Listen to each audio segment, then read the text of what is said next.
Alors, les professionnels s'attachent à faire savoir que en Provence, on fait de très bons rosés. Qu'en sera-t-il des rouges pour ce millésime? Alors c'est un millésime chaud comme je disais, donc finalement assez peu de jus quand même, des baies avec des peaux quand même assez épaisses. Finalement ça reste quand même, je pense, ça va être plutôt un millésime à rouge quand même, avec des raisins assez concentrés.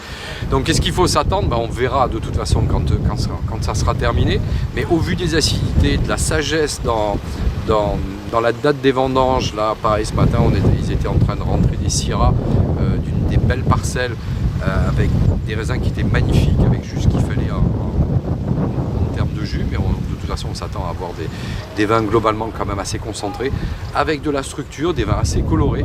Ça sera un millésime riche, alors on l'espère, vu la justesse de la date des vendanges, que ce millésime ne sera pas forcément trop solaire.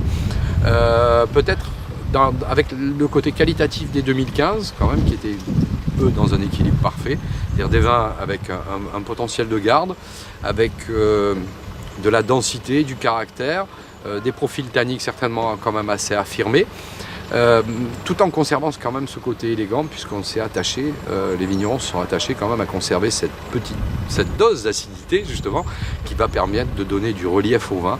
Je crois pour ma part que cette année sera de toute façon plus un millésime à rouge plutôt qu'un millésime à rosé.